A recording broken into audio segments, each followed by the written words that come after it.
Hey guys, welcome back. Tisha here, back for another Love and Marriage Huntsville show. Trisha, you do not need to discuss anything else at this point with your ex. Hire a lawyer, file whatever paperwork that you need to file, and have the man served. Because the fact that all they talked about this episode was this situation every time we saw them on camera at this point is ridiculous. All this talk about an ex is boring to me, especially because we don't know these people.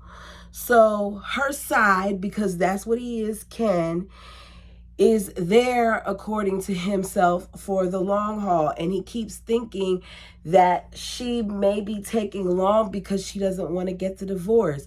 And I feel like she doesn't either. Because if she did, she would have taken the steps necessary already to have this done. She claims that she'll have it done in the next few months, but she's still scared about getting married. And as this episode progresses, I feel like there's more to it and she's hiding something because it doesn't make any sense after all this time. Make it make sense that she's been separated from her husband, that she currently has a boyfriend. Not only does she has this boyfriend, but she's going places publicly with him, presenting him as her boyfriend, which means that she has set up another situation. On top of that, they live together. So you have this other situation with not just this man, but with your children and that man and a child that's not biologically his, but that he claims from a previous relationship. Yet you keep saying that you are afraid to get married again, knowing that this is what Ken wants, and that you're practically already playing house in the first place because you're living together. She claims that they needed to have this talk and this was a breakthrough for them. And that's the end of that foolishness. We see Nellen Fletcher as she is going through her closet and she is lining up things and she is struggling because the wrong shoes are in the box. She says she's tired of digging. He tells her, okay, well, maybe we can set up a closet in one of the other rooms upstairs. I'll have the guys look at it. And I feel her struggle because even though my shoe boxes say what they are and I have the different types in each section, sometimes I'll still find myself being like, what is that shoebox? And I would love to get the actual clear boxes, but the clear boxes take up a lot of space. And as a result, I started setting them up and I was like, it's even less space in here. So yeah, I'm good on that. Not right now, maybe when I move. But the point is, I saw her struggle. So he's going to have somebody come and look at it. They discuss Nell's upcoming party and how she doesn't want there to be any drama. And Chris is like, you don't want drama to be with who? The kids are going to be there. And she's like, well, the kids have their own drama. But Chris suggests, if you're worried about Tisha and Stormy, why don't you have them sit down and have a talk before the party? So they think that this is a good idea. We don't see that happen, but they talk about the kids. They talk about how they're beefing again, that Lexi still hasn't spoken to Chris despite him reaching out, and that she hasn't spoke to Nell despite her reaching out. Nell says that she's heard people saying that she needs to make it right with her stepdaughter, but how can she make it right if Lexi doesn't want to make it right? And at this point, I feel like there's hurt on both sides, that there are things that have been said that you can't take back. Sometimes people are quick to say things out of their mouth, even if it's truth to it. Once it's out there, even if you apologize, there is no taking it back. And I feel that there is some truth to what Lexi said, even though I didn't watch the whole interview, and I feel like there may be some truth to what Chris says. I just feel like either they're going to move past it or they're not. But the fact that she's not currently on the show, I don't want to keep hearing about it if we're not going to really get to the bottom of it where she could tell her side on the show. So the Scotts and their wives are on a date. It's been a while since they've done this. And you all, I am not trying to be mean, especially because it's summertime and you see me currently rocking my bun. But I don't understand what Kimmy is doing. I understand that she's a cancer survivor. I understand that her hair is growing back. But she's not wearing outfits to me that are representing her age. Like, she's looking older to me. I'm not really feeling it. I don't know. There's times where she looked nice, but her outfits this episode, I wasn't feeling it. I won't feel in Mel's either. Don't hate me in the comment section, but I wasn't. Anyways, the Scotts, they're on a dinner date, and it's been a while since they've done this. They talk business, and Maurice wants Marceau to do a property that they have going on, but Kimmy doesn't want him to do it because she says that he's slow. She doesn't want this to take a year. She says that, you know, he has a lot of stuff on his plate and she doesn't have time for excuses. And then what he does is, in his confessional, he makes time for excuses. He lets us know that his priority goes for the things that he gets paid the most for, not things that he has to put money into, which is basically his excuse for why things that he's previously shown us all these years ago have not yet been completed. So she's telling him that she already had Andrea do the technical drawings and the things of that nature. That's the young lady that we've seen on previous episodes that at various points Mel used as well. He's like, okay, that's great. If you give me that, I can give you an exact timeline on things, that I have a team in place, that I could do this, this, and this, and this. And Kimmy is like, I've heard all of this before. For me, the proof is in the pudding. So I want them to make a bid like how the other contractors have, and I'll go with whomever based on those bids. And Kimmy, I just feel like if you feel this way about him and you feel like he's slowed and delayed, and when you've worked with him and his other brothers, the Scotts period, that time and deadlines don't get met, and it was the same thing when he worked on your mother's house and all these other things, then I don't even feel like you should have him put in a bid. Because if you're not going to honor the timeline that I want, then you're going to have to go elsewhere. Despite her wanting to keep the money in the family, he has to do certain things in order for that money to go there. So she says he's saying all of this, but Tisha is still not in her office, nor is Scott Manor finished, nor is the strip mall completed. So he can put in a bid, but we'll see what happens. I personally wouldn't want them to waste their time even trying to bid.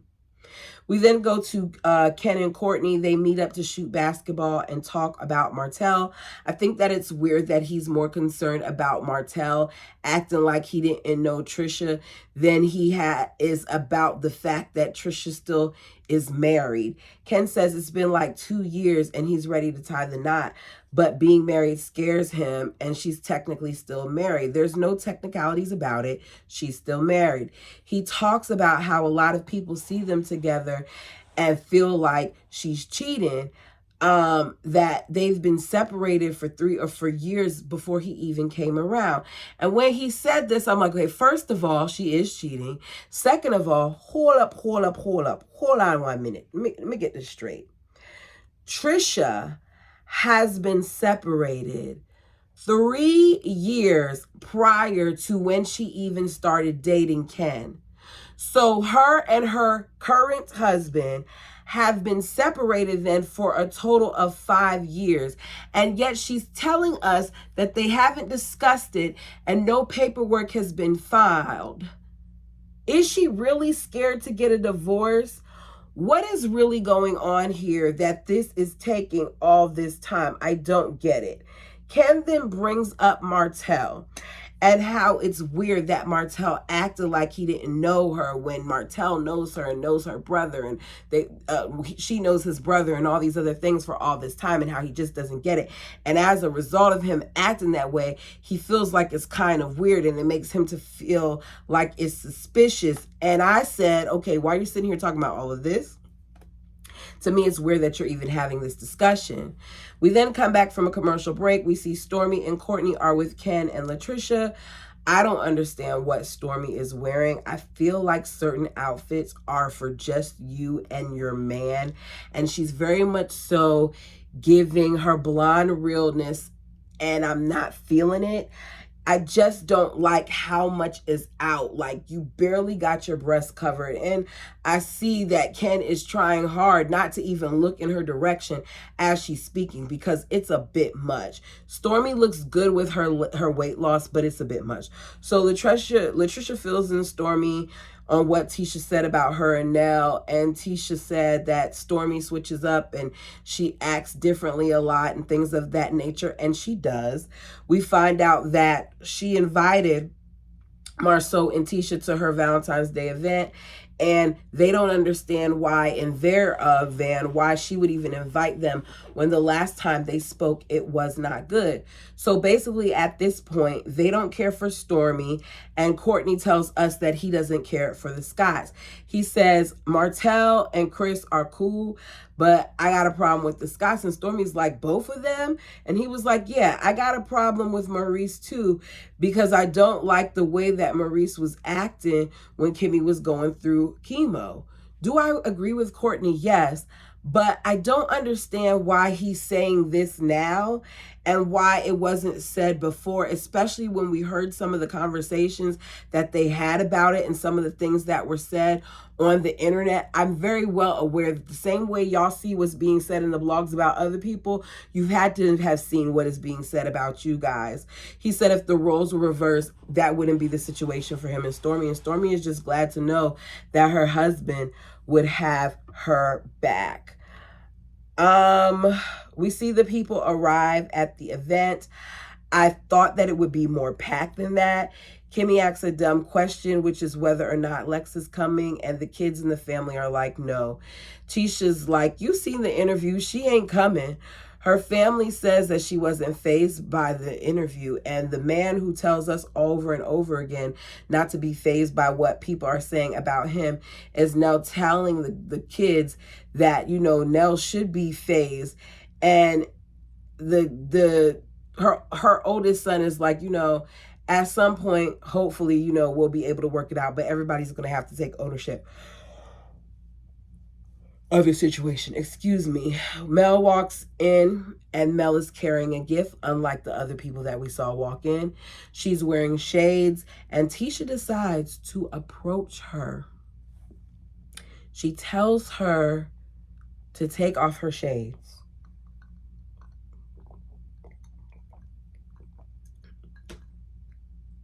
As she walks up to her, touches the shades, and tries to take them off. Then she says, you said you wanted to talk to Marceau. And Mel says, yes, but I'm going to do that at another time.